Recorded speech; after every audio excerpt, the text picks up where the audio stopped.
Hello everyone, welcome to our channel KD Commerce Academy और मैं हूं कमल गुप्ता। तो आज हम पढ़ने वाले हैं बिजनेस स्टडीज चैप्टर 1, जिसमें हम एक वीडियो में कंप्लीट पूरा का पूरा चैप्टर कवर करेंगे। पहली बात तो ये। दूसरी बात, मैंने डिसाइड किया है कि मैं आपको 10 के 10 चैप्टर्स क्विक रिवीजन के लिए 10 वीडियोस में प्रोवाइड करवा दूंगा। ये वीडियोस जो है एक तरीके से कॉम्प्रिहेंसिव तो नहीं बोलेंगे, ये कंप्लीट डिटेल में नहीं है, लेकिन इसमें मैंने कोशिश करी है कि मैक्सिमम सारा का सारा सारी की सारी चीज़ें कवर हो जाए। तो ये क्विक रिवीजन वीडियो है। इसको देखने के बाद आप बुक को पढ़ेंगे, थोड़ा सा रिवाइज करेंगे, केस स्टडीज करेंगे, तो आपका चैप्टर इजीली हो जाएगा। और चलिए तो शुरू करते हैं, ठीक है। और जो रेफरेंस बुक मैंने यूज करी इसको पढ़ाने के लिए वो है आर.के. सिंगला, ठीक है। ये बताना इसलिए जरूरी है क्योंकि हर बुक में थोड़े मोड़े फीचर्स, उनके वर्डिंग्स, कीवर्ड्स अलग अलग हो सकते हैं, ठीक है। तो अगर बाई चांस आप पढ़ रहे हैं एनसीईआरटी से, आप बोलेंगे सारे फीचर्स मैच नहीं कर रहे या फीचर्स की कुछ लैंग्वेज अलग है, तो उसके लिए पहले से सॉरी, ठीक है। सॉरी क्या मतलब, बेसिकली बता रहा हूँ कि आर.के. सिंगला है, अलग अलग पब्लिशर की अलग अलग राइटर्स की अलग अलग बुक होती है, अलग अलग थोड़ा थोड़ा मीनिंग में डिफरेंस आ जाता है। तो चलिए शुरू करते हैं। ओके, सो सबसे पहला हमारा टॉपिक शुरू होता है। पहला टॉपिक हमारा है बिजनेस एंड इंट्रोडक्शन, और इसमें सबसे पहला टॉपिक आपको पढ़ने के लिए मिलेगा ह्यूमन एक्टिविटी। देखो, कोई भी इंसान जो कोई भी कुछ काम कर रहा है उसे ह्यूमन एक्टिविटी कहते हैं। जैसे मैं आपको पढ़ा रहा हूँ, ये एक ह्यूमन एक्टिविटी है। फिर सेकंड क्वेश्चन आता है कि ह्यूमन एक्टिविटी कितने तरीके की होती है। ह्यूमन एक्टिविटी दो तरीके की होती है, एक होती है इकोनॉमिक एक्टिविटी, दूसरी होती है नॉन इकोनॉमिक एक्टिविटी। चलो अभी सबकी छोड़ के मेन बात करते हैं, मेन एग्जांपल की बात करते हैं। मैं आपको पढ़ा रहा हूँ, मेरा पर्पस क्या है? समाज सेवा। भाई बिल्कुल कोई समाज सेवा नहीं है, आपको पढ़ाने का पर्पस ये है, यूट्यूब पे वीडियो डालने का पर्पस ये है कि क्या पता कभी मैं वायरल हो जाऊं या मेरी वीडियोस अच्छी लगे तो आप लाइक करेंगे, शेयर करेंगे, सब्सक्राइब करेंगे, आपके देखने से मेरा वॉच टाइम बढ़ेगा, तो मेरी कमाई होगी। तो मेरा वीडियो बनाने का पर्पस क्या है? मैं पैसा कमाना। तो पैसा कमाने वाली जो चीजें होती है, ह्यूमन एक्टिविटी होती है, उसे कहते हैं इकोनॉमिक एक्टिविटी। दूसरा, मैं रोड पे जा रहा था, मैंने देखा किसी को, कोई बुजुर्ग है, किसी का सामान गिर गया, मैंने सामान उठा के उसे पकड़ा दिया, मैंने किसी बुजुर्ग को रोड पार करवा दी, मैंने अपनी एकेडमी में किसी गरीब बच्चे को बहुत कम पैसे में या फ्री में पढ़ा दिया। हालांकि लोग एहसान मानते नहीं, बहुत एहसान फरामोश होते हैं, क्या पता कोई ना कोई वीडियो देख भी रहा हो, एहसान कर दो लेकिन भूल जाते हैं, चलो छोड़ो वो अलग बात है। तो मैंने किसी को सस्ते में या कम पैसे में या फ्री में पढ़ा दिया, that is called non economic activity, जो पैसा कमाने के पर्पज से नहीं की जाती, समाज का भला करने के पर्पज से की जाती है, ठीक है। तो नॉन इकोनॉमिक एक्टिविटी का एग्जांपल क्या हो गया? हेल्पिंग। क्या हो गया? Helping, social work, donation. एक बात ध्यान रखना, मंदिर में आपने डोनेट किया है, डोनेशन, ये एक नॉन इकोनॉमिक एक्टिविटी है। और एक और चीज, अकॉर्डिंग टू इकोनॉमिक्स, अगर मंदिर में पैसे दान करते हो तो इकोनॉमिक्स के हिसाब से वो इकोनॉमिक एक्टिविटी है, क्योंकि उसमें इन्वॉल्वमेंट ऑफ मनी आ गया।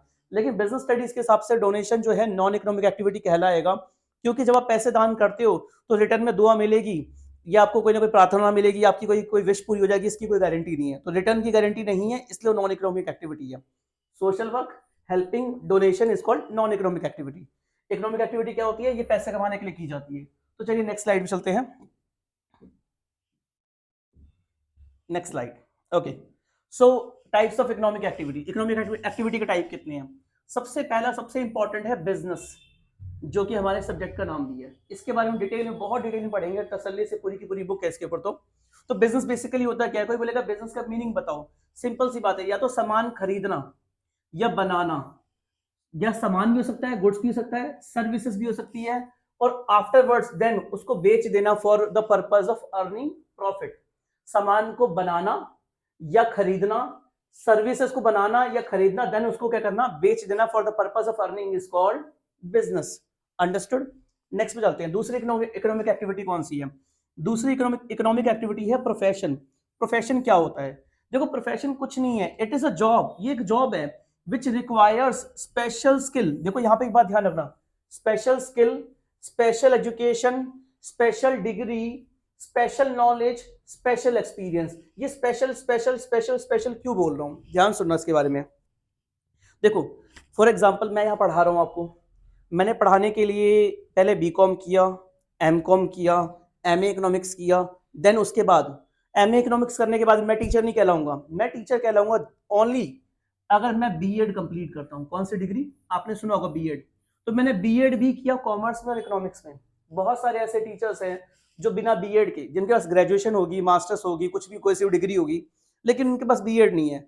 अगर कोई टीचर बिना बीएड के पढ़ा रहा है तो उसे प्रोफेशन नहीं बोलेंगे, उसे एक ऑर्डिनरी जॉब बोलेंगे, एम्प्लॉयमेंट बोलेंगे, राइट। तो किसी भी काम को करने के लिए अगर कोई स्पेशल खास डिग्री की रिक्वायरमेंट है तो वो प्रोफेशन कहलाता है, ठीक है। आगे चलते हैं। तो ये क्या हो गया, यहाँ पर हम क्या करते हैं बेसिकली, इसमें स्पेशल स्किल की जरूरत है, एजुकेशन की जरूरत है, डिग्री, नॉलेज और एक्सपीरियंस की जरूरत है। अब आप बोलेंगे सर एक्सपीरियंस कहाँ से आ गया, आपने बीएड कर लिया, आपके पास एक्सपीरियंस कहाँ से आ गया? कभी ना कभी तो ऐसा टाइम रहा होगा जब आपने बीएड करी होगी, लेकिन आपके पास एक्सपीरियंस नहीं होगा। तो फॉर योर काइंड इन्फॉर्मेशन, जब भी हम बीएड करते हैं तो बीएड के फर्स्ट ईयर में 1 महीने की ट्रेनिंग होती है, बीएड के सेकंड ईयर में 3 महीने की ट्रेनिंग होती है, जिसमें हमें एज अ टीचर बनके स्कूल्स में जाना पड़ता है, वहां पर जाकर पढ़ाना पड़ता है, फाइल्स बनानी पड़ती है। तो वहां पर हमें real life hands on experience दिया जाता है कि एक्चुअली में टीचिंग होती कैसे है, राइट? जैसे आप एमबीए करोगे तो एमबीए के चारों सेमेस्टर में पढ़ाई नहीं होती है, एमबीए के एक सेमेस्टर में आपकी प्रॉपर इंटर्नशिप होती है, जहां आप कंपनी में जाते हो, वहां पर काम कैसे होता है, मैनेजर्स डिसीजन कैसे लेते हैं, रियल लाइफ में ऑर्गेनाइजेशन कैसे काम करती है, ये सब आप सीखते हो। ओके, तो ये बात हो गई प्रोफेशन की। आगे चलते हैं job. A common job which does not need special skill, degree और नॉलेज और प्रायर ज्वाइन करने से पहले। एक कमाल की बात आपको बताना चाहूंगा, आपको बिलीव नहीं होगा। एक टीचर जो होता है, जो बीएड कर लेता है, वो प्रोफेशन कहलाता है, उसका काम क्या कहलाता है? प्रोफेशन। एक आईएएस ऑफिसर का काम जॉब कहलाता है। नहीं बिलीव हो रहा ना? पूछो क्यों?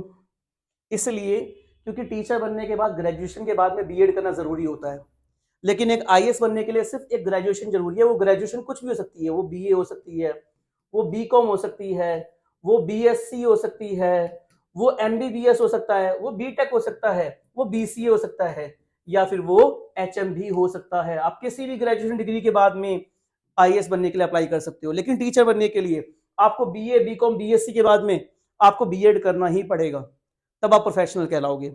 और आप बोलोगे नहीं कि तो आपके कहने का मतलब सर आईएएस ऑफिसर के पास स्किल नहीं होते? होते हैं, लेकिन प्रायर ज्वाइन करने से पहले कोई खास स्किल नहीं होते।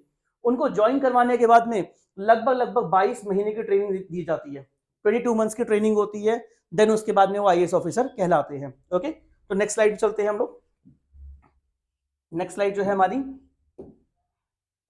ओके, तो बात करते हैं बिजनेस का मीनिंग क्या है। भाई मैंने क्या बताया था, गुड्स या सर्विसेज बनाना या खरीदना, देन उसको सेल करना, बेचना, किस लिए? प्रॉफिट के पर्पज से। क्या कहलाता है? बिजनेस कहलाता है।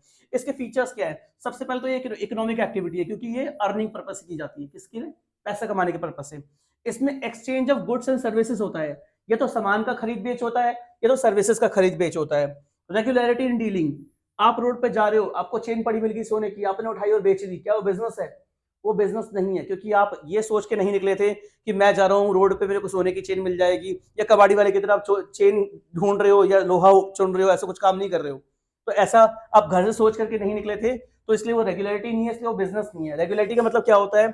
जैसे आपके पड़ोस में वीकली मार्केट लगता होगा, बाजार लगता होगा, वहां पर आप देखा होगा सब्जी वाले क्या होता है, हफ्ते में 3 दिन बाजार लगाते हैं। कोई ऐसा होता है जो हफ्ते में एक ही दिन संडे को मार्केट लगाता है। तो संडे मार्केट लगा रहे हैं ना, वो रेगुलेटरी डीलिंग कहलाएगा और बिजनेस कहलाएगा। लेकिन रोड पे अचानक से कुछ मिल जाना और उसे बेच देना बिजनेस नहीं कहलाएगा। ये काम रेगुलर बेसिस पे होना चाहिए। अगर कोई कबाड़ी वाला डेली सुबह एक लोहा, एक चिंबुक लेके निकलता है चीजें ढूंढने के लिए रोड पे, लोहा मिल जाएगा बेचूंगा, पैसा मिल जाएगा भूमिका हो जाएगा, सोना मिल जाएगा बेचूंगा, उसके लिए ही बिजनेस होगा। लेकिन आपके लिए बिजनेस नहीं है, क्योंकि आपके साथ ये एक ही बार हुआ है। प्रॉफिट मोटिव, भाई बिजनेस क्यों करते हैं? पैसा कमाने के लिए। एलिमेंट ऑफ रिस्क, कोई सा बिजनेस हो उसके अंदर रिस्क होता ही होता है। चांसेस ऑफ सफरिंग लॉस, नुकसान होने का चांस होता ही होता है, बिना इसके बिजनेस नहीं होता।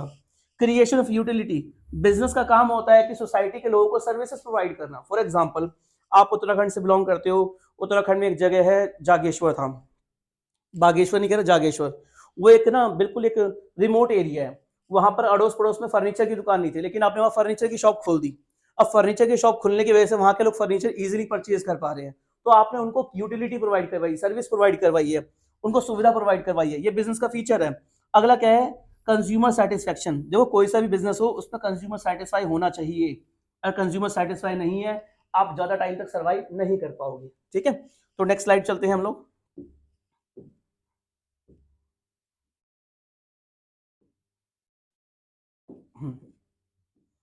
बात करते हैं ऑब्जेक्टिव्स ऑफ बिजनेस। बिजनेस करने का पर्पस क्या होता है? सबको पता है, पैसा कमाना। तो इकोनॉमिक ऑब्जेक्टिव ये जुड़ा है पैसे से। किससे? मनी से, पैसे से। सोशल ऑब्जेक्टिव ये जुड़ा है समाज से। किससे? समाज से, सोसाइटी से। किससे जुड़ा हुआ है? सोसाइटी से जुड़ा हुआ है। तो इकोनॉमिक ऑब्जेक्टिव में पहला ऑब्जेक्टिव क्या है? पैसा कमाना, simple. Creation of customer, customer को अट्रैक्ट करना, अपने कस्टमर्स को बढ़ाना। इनोवेशन, नई नई चीजें दिन पर दिन लॉन्च करते जाना, जैसे Activa, scooty Activa, 3GI, 4GI, 5GI, 6GI, iPhone 13, 14, 15, 16, 17, 18, पता नहीं कितने निकले जा रहे हैं। ऐसे हर प्रोडक्ट में आप देख पा रहे होगे, हमेशा अपडेट होता रहता है, उसे क्या कहते हैं, इनोवेशन।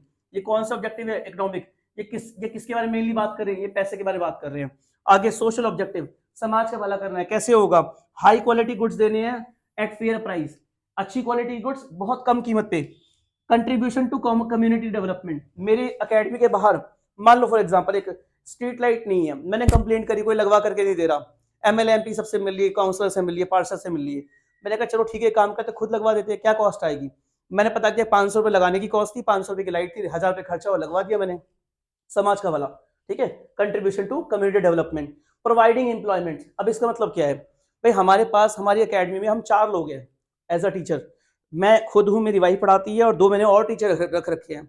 अगर मैं बाकियों की तरह होता तो सारी क्लासेस को मैं ही पढ़ा रहा होता, लेकिन ये वाला काम थोड़ी ना कर रहे हैं, हम कर रहे हैं लोगों को रोजगार प्रोवाइड करवाने वाला काम। हम हर क्लास के लिए हमने अलग अलग टीचर रखा हुआ है, जिनको रोजगार मिल रहा है, उनका ही भला हमारा ही भला, ऐसा नहीं कि सारा खुद लपेटने में लगे हुए हैं। ठीक है, तो एक बिजनेस का एक ऑब्जेक्टिव होता है कि समाज के लोगों को रोजगार उपलब्ध कराए, उनको नौकरी दे, राइट, नौकरी खाना जाए। नेक्स्ट पे चलते हैं, role of profit in the business, क्या किसी की जिंदगी में प्रॉफिट का क्या रोल है, पैसे का क्या रोल है। देखो, फॉर लॉन्ग सर्वाइवल, कल को मजबूरी आ गई, कोई समस्या आ गई, कोरोना वोरोना आ गया तो सर्वाइव कर पाएंगे। फॉर रैपिड ग्रोथ, आगे बढ़ने के लिए, पैसा कमाया, एक ब्रांच खोली, दूसरी खोली, तीसरी खोली, 4 खोली, 6 खोली, 8 खोली, 10 खोली, हजारों ब्रांच खोल दी। फॉर इंक्रीजिंग एफिशिएंसी, एफिशिएंसी कैसे भाई, कम कॉस्ट में काम कर सकते हैं, कैसे कर सकते हैं, पहले हम डिलीवरी करवा रहे थे, मान लो कि खाली एक इंसान हमने रख रखा था, फॉर एग्जाम्पल हमारा हमारा काम है खाना बनाने का, खाना बनाने का बेसिकली एक रेस्टोरेंट है, तो डिलीवरी पहले हम पैदल पैदल करवाते थे, फिर हमने प्रॉफिट कमाया, उसको साइकिल दे दी, पैदल वो 4 डिलीवरी कर पाता है, साइकिल से 10 कर पाएगा, फिर हमने और पैसा कमाया, स्कूटी दे दी, अब वो 10 डिलीवरी कर पा रहा है, फिर हमने उसको और बेटर वाली बाइक दे दी, जो जो स्पेशली डिलीवरी के लिए बनी हुई है, अब वो 20 डिलीवरी कर पा रहा है। तो इससे क्या होता है, हम कम टाइम में ज्यादा काम कर पाते हैं, हमारी कॉस्ट घटती है। ठीक है, ये किसकी वजह से हो पाता है, प्रॉफिट की वजह से हो पाता है। For building Prestige and recognition, इसका मतलब क्या हुआ, अंबानी को जानते हो, जी हाँ जानते हैं, क्यों फूफा जी लग रहे तुम्हारे फूफा जी बात नहीं है, मतलब मजाक करो, बुरा मत मानना। अंबानी को आप इसलिए जानते हो क्योंकि अंबानी के पास पैसा है, अंबानी अडानी के पास पैसा है, तो प्रॉफिट से हमारा क्या, हमारा रिकॉग्निशन, हमें लोग पहचानते हैं, प्रेस्टीज, हमारा नाम होता है सोसाइटी में, इज्जत होती है। ठीक है, अगर कोई बिजनेस पैसा ही नहीं कमाएगा, उसकी क्या इज्जत होगी। ठीक है, आगे चलते हैं, फॉर अर्निंग मोर प्रॉफिट, पैसा कमाने के लिए, पैसा कमाते हैं तो हम उससे और पैसा कमा पाते हैं, और ब्रांचेस खोल पाते हैं, राइट। नेक्स्ट स्लाइड चलते हैं हम लोग,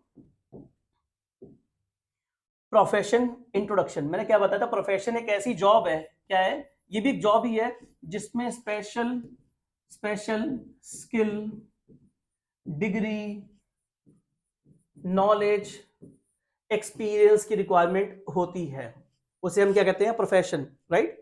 जैसे कि doctors, teachers, lawyers, engineers etcetera. इसके फीचर क्या है, बॉडी ऑफ स्पेशलाइजेशन नॉलेज। भाई देखो, टीचर बनने के लिए, चाहे डॉक्टर बनने के लिए, कभी किसी फर्जी जगह से, किसी लोकल जगह से पढ़कर डॉक्टर नहीं बनते हैं, एक स्पेशलाइज्ड बॉडी ऑफ नॉलेज एक बड़े इंस्टीट्यूशन से पढ़ना पड़ता है, नामी गिरामी से। Formalize method of acquiring training, भाई बहुत फॉर्मल तरीके से, बहुत लंबे ड्यूरेशन में, 4.5 साल 5 साल लगा कर डॉक्टर बनाया जाता है। स्टैब्लिशमेंट ऑफ रिप्रेजेंटेटिव एसोसिएशन, अब इसका मतलब क्या होता है, अगर किसी डॉक्टर के साथ कुछ भी गलत हो गया तो उसके लिए मेडिकल काउंसिल ऑफ इंडिया खड़ी हुई है, किसी सीए के साथ गलत हो गया तो institute of chartered accountants of India वहां पर है। ठीक है, इस तरीके से हर प्रोफेशन की अलग अलग रिप्रेजेंटेटिव एसोसिएशन होती है।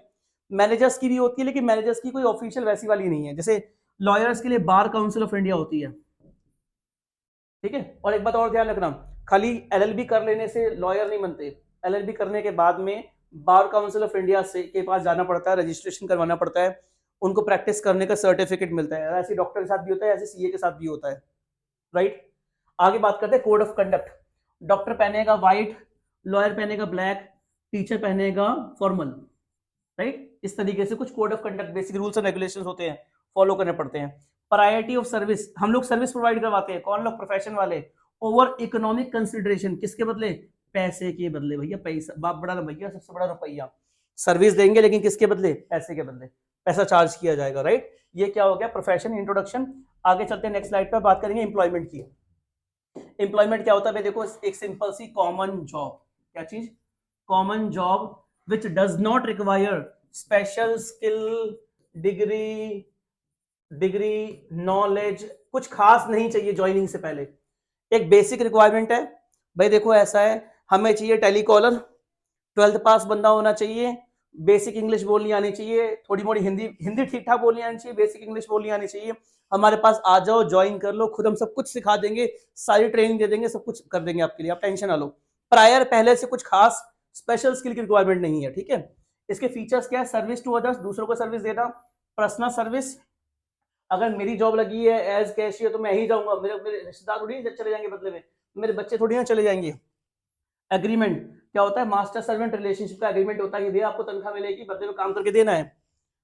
मैटर्स, यहाँ पे स्पेलिंग गलत होगी क्योंकि मैंने खुद पीपीटी बनाई है, देखो प्रूफ देखो इसका। मास्टर सर्वेंट रिलेशनशिप यानी कि जो जो मालिक बोलेगा वही नौकर करेगा, ठीक है। अब इसको ना सब कुछ नहीं है कि मालिक बोला रात को मेरे घर में आ जाओ, वो वाली सर्विस नहीं। मास्टर सर्वेंट रिलेशन का मतलब क्या है? जो लिखा हुआ रूल्स रेगुलेशंस में कि आपका काम है ये काम करना है, तो वो सारी चीजें करनी पड़ेगी, आप मना नहीं कर सकते। नो नीड ऑफ कैपिटल, भाई आपने जॉब करी है तो पैसा थोड़ी लगेगा उसमें आपका, आपको सिंपली काम पे जाना है और पैसा मिलेगा, बात खत्म। आपको एक बिजनेस की तरह इन्वेस्टमेंट थोड़ी ना करनी है। नो रिस्क, मालिक बोलेगा बेटा तनख्वाह नहीं मिलेगी क्योंकि प्रॉफिट नहीं हुआ है, ऐसा थोड़ी काम चलेगा। भाई प्रॉफिट हुआ है तो तुम्हें मिलेगा, तुम्हें ज्यादा प्रॉफिट कम होगा तो तुम्हारा होगा, मेरे को तनख्वाह थोड़ी ज्यादा दे दोगे। भाई मेरे को तो तनख्वाह चाहिए, मेरे को तो सैलरी चाहिए, चाहे आपका प्रॉफिट हुआ हो चाहे ना हुआ, कोई रिस्क नहीं है मेरे वाले केस में। Nature of employer can be different, बहुत सारे तरीके की जॉब है, कोई काउंटिंग नहीं है, right. There are n number of jobs, मतलब कि कोई खास सर्विसेज कितने तरीके की होती है, जॉब कितने तरीके की होती है, इसकी कोई काउंटिंग नहीं है, ये बात बता रहा है। डिफरेंट तरीके की हो सकती है, बहुत सारे तरीके की हो सकती है। आगे बात करते हैं हम इंडस्ट्रीज की, ठीक है। क्लासिफिकेशन ऑफ बिजनेस एक्टिविटीज, देखो मैंने चैप्टर को 4 पार्ट में डिवाइड किया है, पहला पार्ट है, बाकी तीनों पार्ट बहुत छोटे हैं, ठीक है, टाइम लगेगा, डोंट वरी, आगे चलते हैं। तो क्लासिफिकेशन ऑफ बिजनेस एक्टिविटीज, देखो बिजनेस में दो तरीके की एक्टिविटीज होती है, एक होती है इंडस्ट्री और एक होता है कॉमर्स। क्या होता है? कॉमर्स। इंडस्ट्री में सामान बनाया जाता है, कॉमर्स के अंदर सामान बेचा जाता है, कॉमर्स के बाद में आगे पढ़ेंगे। तो इंडस्ट्रीज 3 तरीके की होती है, primary, secondary, tertiary. Simple example ध्यान सुनना, जमीन से कच्चा तेल क्रूड ऑयल निकलना प्राइमरी, उस कच्चे तेल को जहां से निकला है वहां से दूसरी जगह पहुंचाना by truck, tertiary services. Secondary में क्या होता है? उस कच्चे तेल को, क्रूड ऑयल को कन्वर्ट करते हैं, उससे आपने देखा होगा इस तरीके का एक फर्नेस होता था, उसमें क्रूड ऑयल डाल दिया, यहां से डीजल निकला, यहां से पेट्रोल निकला, यहां से सीएनजी, यहां से एलपीजी, यहां से वैसलीन जली, यहां से बिटुमेन निकल रहा है, बिटुमेन यानी कि डामर, जैसे रोड बनती है, और यहाँ नीचे से आग लगा रखी है, ठीक है। तो यहां पर हम क्या कर रहे हैं? फिनिश गुड तैयार कर रहे हैं, ये क्या कहलाएगा? सेकेंडरी। और दोबारा से ये सामान यहां से बिकने के लिए पेट्रोल कहां जाएगा? पेट्रोल पंप तक जाएगा। तो देखो रिफाइनरी है मुंबई में, पेट्रोल बिक रहा है दिल्ली में, मेरे पड़ोस में पेट्रोल पंप है, तो वहां से वहां तक आएगा कैसे? बाय सर्विसेज, बाय ट्रांसपोर्ट, वो क्या कहलाएगा? Tertiary sector, right. Petrol, diesel, CNG या क्रूड ऑयल जमीन से निकलना, जैसे खेती, ठीक है, एक्सट्रैक्टिव प्राइमरी है। खेती में हमने कॉटन उगाया, उसको हमने कन्वर्ट किया कपड़े में, कपड़ा बन गया, देखो ये कपड़ा बन के तैयार है, सेकेंडरी। लेकिन ये सूट, ये जो ब्लेजर है, बना कहाँ है? लुधियाना में, लुधियाना से दिल्ली कैसे आएगा? Tertiary, by transport sector, service industry को कहते हैं, ठीक है। नेक्स्ट पे चलते हैं, अगला है हमारा कॉमर्स। कॉमर्स का मतलब क्या होता है? देखो कॉमर्स में क्या है, दो चीज होती है, ट्रेड यानी सामान खरीदना बेचना, ऑक्सिलरीज टू ट्रेड कुछ नहीं है, कुछ भी नहीं है, बस इसको यहाँ पे ऐसे काट के लिख दो, टर्शियरी, क्या लिख दो? Tertiary. Auxiliaries to trade service ही है, टर्शियरी इंडस्ट्री ही है, बिल्कुल सेम है, किसकी तरह है भाई? बिल्कुल टर्शियरी की तरह है, लेकिन यहाँ पे अलग क्यों लिखा है? क्योंकि ये ट्रेड वालों को सर्विस देती है। अब ट्रेड क्या होता है? ट्रेडर भाई वो बंदा होता है जो सामान खरीदता है, बेचता है, खरीदता है, बेचता है, कोई फिजिकल चेंज इसमें नहीं करता है, दैट इज कॉल्ड ट्रेडर। मेरे पड़ोस का पेट्रोल पंप वाला जो है, जो पेट्रोल खरीदता है, बेचता है, वो ट्रेडर है, ठीक है। अब इसमें ट्रेड की कुछ टाइप होती है, होम ट्रेड यानी देश के अंदर, फॉरेन ट्रेड देश के बाहर वाला ट्रेड, इंटरनेशनल ट्रेड कहते हैं। सर्विसेज के कितने टाइप होते हैं? देखो काउंटिंग नहीं है, लेकिन कुछ लिखी हुई है। मैंने पेमेंट के लिए बैंक, मैंने पेट्रोल खरीदा, मैंने पेमेंट के लिए पेटीएम इस्तेमाल किया, पेटीएम से पेमेंट कर दी, तो मेरे बैंक और मेरा बैंक उसका बैंक इन्वॉल्व हुआ पेमेंट के लेन देन में, ये हो गई बैंकिंग सर्विसेज। ट्रांसपोर्टेशन मैंने बताया, ट्रक से सामान आया है। कम्युनिकेशन, टेलीफोन सर्विसेज, रिलायंस, जियो एटसेट्रा, एयरटेल वगैरह। इंश्योरेंस क्या होता है भाई? मैंने भाई अपनी स्कूटी खरीद रखी है, कल को चोरी ना हो जाए, कुछ दिक्कत ना हो जाए, मैंने इंश्योरेंस करवा रखा है, अगर कुछ स्कूटी चोरी हो जाएगी तो इंश्योरेंस वाले पेमेंट करेंगे। वेयर हाउसिंग कहते हैं स्टोरेज सर्विसेज को। ये पढ़ेंगे बिजनेस स्टडीज का चैप्टर 4 है बिजनेस सर्विसेज, बिजनेस सर्विसेज वहां डिटेल पढ़ेंगे इनके बारे में, ठीक है। एडवर्टाइजमेंट सर्विसेज, मैं अपने बिजनेस की एडवर्टाइजमेंट कर रहा हूं, राइट। नेक्स्ट पे चलते हैं।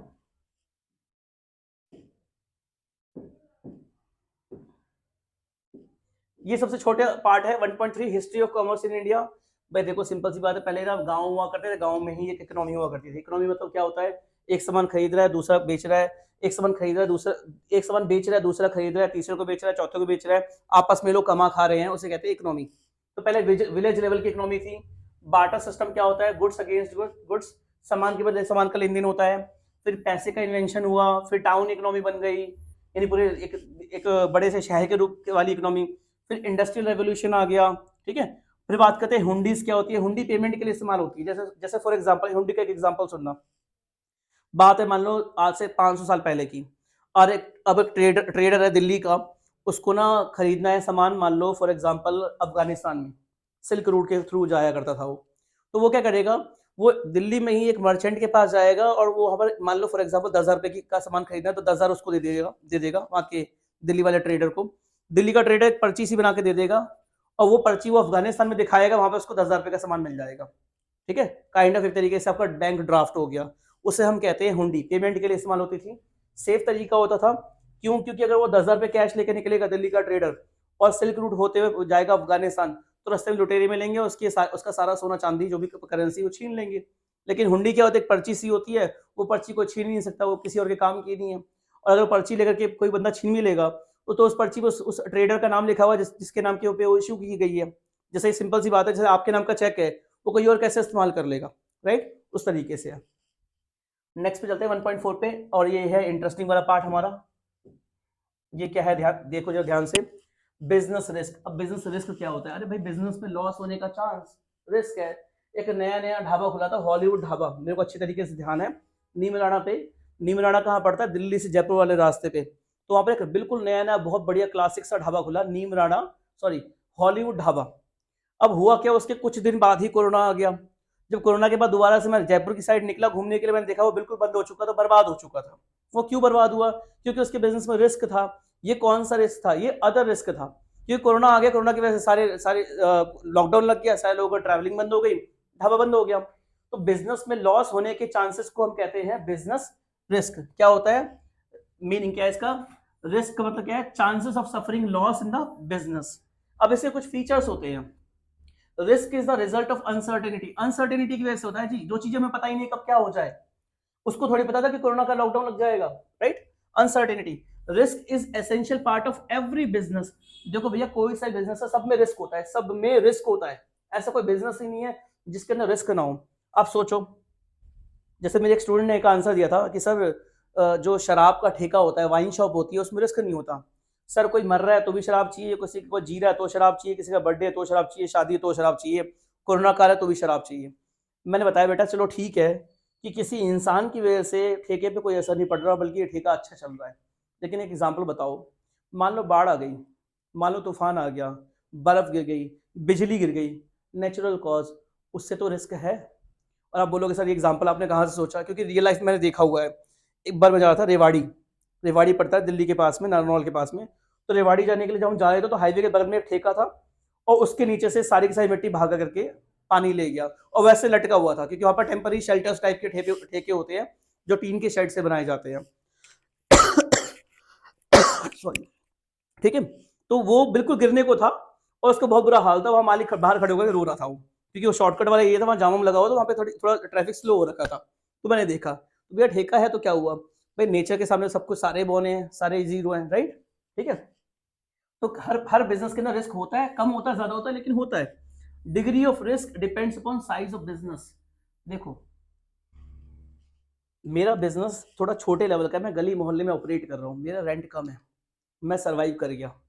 लेकिन मेरे बहुत सारे ऐसे जानकार थे कोरोना टाइम में, जिनका बिल्कुल मेन हाईवे वाली रोड पे ट्यूशन सेंटर हुआ करता था, उनका किराया 1-1 लाख रुपए था। अब भाई 1 महीने लॉकडाउन, 2 महीने, 3 महीने, 4 महीने, 5 महीने, आपको पता है स्कूल तो 6-6 महीने तो बंद रहे थे। तो 6 महीने तक किराया जेब से कौन भरेगा, वो बंद हो गए। लेकिन मेरा ट्यूशन सेंटर चलता रहा, क्योंकि वो गली मोहल्ले के अंदर था। बच्चे कम भी आए तो भी काम चला, बच्चे नहीं भी आए तो उन्हें जेब से किराया दे दिया, क्योंकि मैनेज हो गया। तो बिजनेस अगर छोटा है तो रिस्क कम है, बिजनेस अगर बड़ा है तो रिस्क बहुत ज्यादा है। ठीक है, आगे चलते हैं। Profit is concentration of risk. भाई मैं मोहल्ले के अंदर बैठा हूँ तो कम कमा रहा हूँ, मोहल्ले के बाहर जो हाईवे बैठे हुए हैं ट्यूशन, बड़े बड़े ट्यूशन सेंटर खोल के वो ज्यादा कमा रहे हैं। तो profit is concentration of risk, risk ज्यादा लोगे कमाओगे ज्यादा। Risk depends upon nature of business. मैंने कहा ना, शराब के ठेके में रिस्क कम है, ट्यूशन सेंटर में रिस्क ज्यादा है। क्योंकि भैया देखो, ट्यूशन कोई नहीं आना चाहता। एजुकेशन क्या है, एजुकेशन एक ऐसा टॉपिक है, ऐसे ऐसा प्रोडक्ट है जिसकी कोई डिमांड नहीं है, तो मजबूरी में लोग पढ़ना चाहते हैं। कौन अपनी मर्जी से पढ़ना चाहता है? लोगों की मजबूरी है, जॉब चाहिए, ये चाहिए, वो चीज से पढ़ना है। लेकिन शराब हर किसी को चाहिए, राइट? शराब हर किसी को चाहिए, तो शराब वाले केस में रिस्क कम है, और वही ट्यूशन वाले केस में, ट्यूशन सेंटर, अकेडमी, स्कूल वाले केस में थोड़ा रिस्क ज्यादा है। यहाँ कोई नहीं पढ़ना चाहता क्योंकि, ठीक है। तो बस एक आखिरी स्लाइड रह गई, डोंट वरी, बोर नहीं करूंगा। तो चलते हैं नेक्स्ट स्लाइड की तरफ में। नेक्स्ट स्लाइड है कॉजेज ऑफ रिस्क, सबसे इजीएस्ट टॉपिक, लेकिन सबसे ज्यादा पूछा जाता है, गारंटीड क्वेश्चन आएगा, केस स्टडी आएगी, ध्यान रखना। भाई रिस्क की वजह क्या है? नेचुरल कॉज, भाई तूफान आ गया, बाढ़ आ गई, बिजली गिरी वगैरह वगैरह, राइट? ह्यूमन कॉज, बंदे बेमान निकल गए, चोरी चकारी कर रहे हैं, लॉकडाउन करवा दिया, तालाबंदी करवा दी। इकोनॉमिक कॉज, भाई फैशन ही बदल गया, सरकार ने कहा, नया लॉ निकाल दिया कि भैया ये काम बंद करो, राइट? अदर कॉज जो कहीं कवर ना हो, मैकेनिकल फेलियर, अब मशीन खराब हो गई और किसी की गलती नहीं, मशीन अपने आप खराब हो गई, तो ना इंसान की गलती है, ना नेचर की गलती है, ना इकोनॉमिक, तो ये किसमें आएगा? Other cause, right? तो आई होप कि वीडियो आपको अच्छी लगी होगी। वीडियो अच्छी लगी हो तो लाइक कीजिए, शेयर कीजिए, सब्सक्राइब कीजिए। एडिटिंग में कुछ कमी हो, किसी और चीज़ में कुछ कमी हो तो बताइएगा मेरे को, क्योंकि नया चैनल है, चीज़ें ट्राई कर रहे हैं, अपनी साइड से बनने की कोशिश कर रहे हैं, आप सबका सपोर्ट ज़रूरी है, ठीक है? सॉरी, तो वीडियो अच्छी लगी हो तो लाइक शेयर सब्सक्राइब कीजिए। मिलता है अगली वीडियो में, till then bye bye, see you, have a nice day, bye.